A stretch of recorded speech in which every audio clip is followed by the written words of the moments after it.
How can you think differently about food?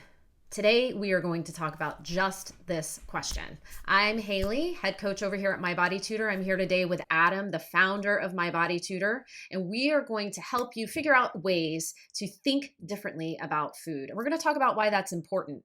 Hang with us to the end. We have one final little bonus question to consider when learning ways to think differently about food.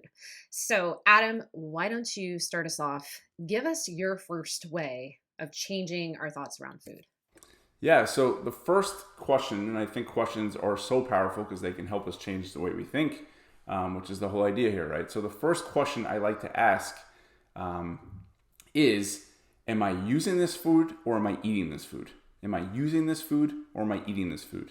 And the purpose of that question is to help you self-evaluate and say, wait, am I actually eating this food or am I using this food for entertainment, for pleasure, because I'm bored, because I'm overwhelmed. So the idea is ask yourself, am I using this food or am I eating this food? And it'll really help you check in with yourself to figure out what's going on. I like that. It's sort of in this vein of don't multi-purpose your food, right? Like I think for so many years we were all about the multi-purpose life. Like how many uses can we get out of 1 hour or one action? And I think it really brings it home. Like food in a way is sacred. If we're using it, it really says something different, right? And I think we've all figured out we're not great at multitasking. Yes, exactly. And often cravings and the desire to eat a certain food are symptoms of something else. And this question really gets to the root of that. What is I your? like it. Oh, So sorry. go I'll ahead. just say, what is your? I know. What is your next tip or tool? Unless you wanted to keep exploring So that. no, but I think, it leads into this. So something I will ask my clients, because I do, it's tricky. The relationship with food is complex, right? So sometimes I encounter times where clients, the lines are blurred, and to try and help them identify, like, all right, let's kind of try and clear up the line here and keep things, um, you know, clear. And something I'll say you know, is this a snack or is this I treatment? like that. Is this nutrition or are you treating yourself? And I think that really helps kind of clarify like, wow, okay, it's sort of using or eating, right?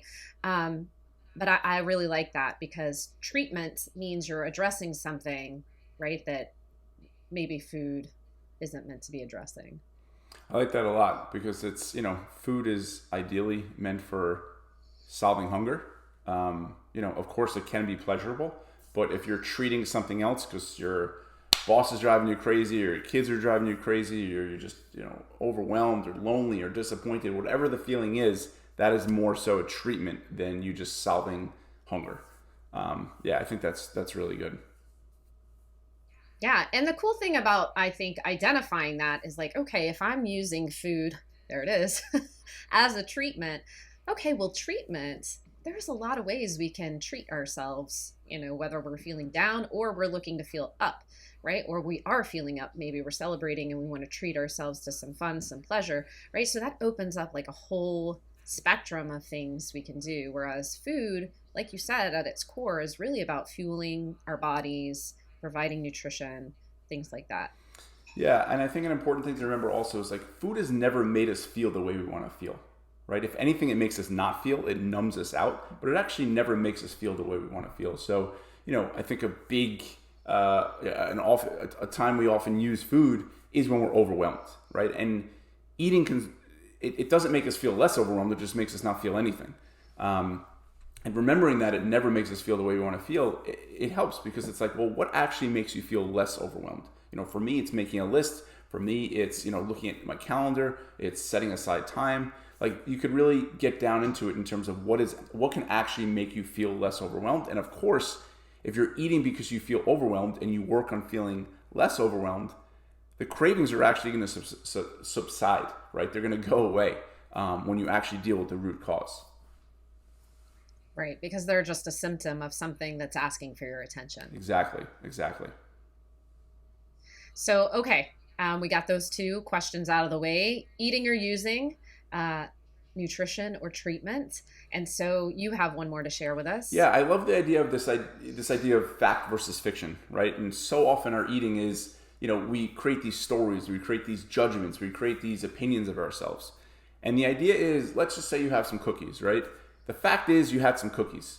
The fiction is everything else you tell yourself, right? So the fact is you had some cookies. The fiction is, I can't stick to a diet. I broke my promise. I can't stick with my intentions. All this judgment, all this, stuff we throw in that is not actually a fact. It is the story we tell ourselves about ourselves. It's our personal narrative, but that we want to leave aside and just focus on the fact. The fact is you had some cookies. And I find that when you focus on the facts, it's a lot easier to move on, which is so imperative because so often we get stuck on, I messed up or I shouldn't have eaten this, and then we throw in the towel. So focusing on the facts, I had some cookies, and you move on. It really, really is powerful. Yeah, and it helps, I think, kind of reduce that whole toxic kind of rubber band effect response we end up in with food, right? Like that's a type of relationship with food. If we start, adding all that fiction to the facts, it just creates a mess of a relationship, right? So I like that. I like that delineation. Yeah, I mean, the secret of our most successful clients, and we're going to work hard to make sure everyone watching this gets there. It's not that, healthy and fit people never indulge. It's that when they do, they move on, right? They don't let it turn into a whole day or a whole week or a whole month. They recover right away. And part of it is they just focus on the fact they had some cookies, big deal, next. Yeah. Yeah. It's the anti-codependence, Exactly. right? Like this food doesn't get to determine my day. Exactly. Yeah, I mean, and we'll get into that in another video in terms of how to get, because it really is all or nothing thinking. But I don't want to go down that rabbit hole just right now. Yeah, that could make for a long video. All right, so we're near the end here. You had one more question you thought was really pivotal in terms of examining our relationship with food, how to change what we think about food. So why don't you share that with us? Yeah, I mean, the question I like to ask also and encourage others is, will this satiate me or will this make me feel insatiable, right? Will this satiate me or will this make me feel insatiable? And this just helps, helps us determine, is this food really, are we going to feel satisfied? Are we going to feel good after having this? Or are we going to just want more and more? I know myself, when I eat certain foods, cookies, it's very hard for me to have a few cookies. Doesn't mean I can't, but it's very hard. The discomfort of having no cookies is actually less than the discomfort of having a few and then having to stop. And this isn't a characteristic flaw. This isn't a question of willpower. These foods are engineered and designed to be addicting, right? There's been many books about this, many articles. There was even a 60 Minutes about it many years ago. These food, they're designed by engineers to make these food addicting. So this is nothing to do with you. This isn't a personal defect. These foods are designed to be addicting. And I think just understanding what foods become insatiable for you once you start eating is really powerful, right? There's certain things where if I just start eating them, it's really, really hard for me to stop. So will this make me feel satiated or will this make me feel insatiable? Yeah, I like that. And just to be clear, I have had clients who find that to be the case with some sort of odd foods. I had a client once who,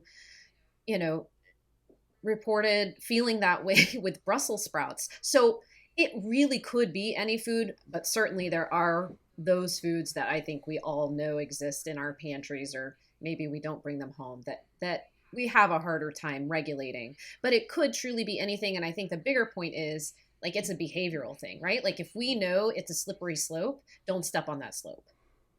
It's always easier to avoid the dragon than it is to slay it. We don't get bonus points for using hero like willpower. So, and the Brussels sprouts, not to go down this rabbit hole, but we'll do it quickly. Brussels sprouts are one of my favorite things, but if you go to a restaurant, they're often deep fried. They're loaded with oil. They're loaded with salt. And the combination of sugar, salt, and fat can override our brain's ability to regulate itself. And that's exactly what most of these foods are. So, Brussels sprouts is one of those tricky foods because it feels healthy, it looks healthy, it typically is healthy, but at a restaurant, it's not. Yeah. I'd bet that, that client is likely unable to control him or herself around Brussels sprouts when it's at a restaurant because they're unbelievable. Yeah, truly.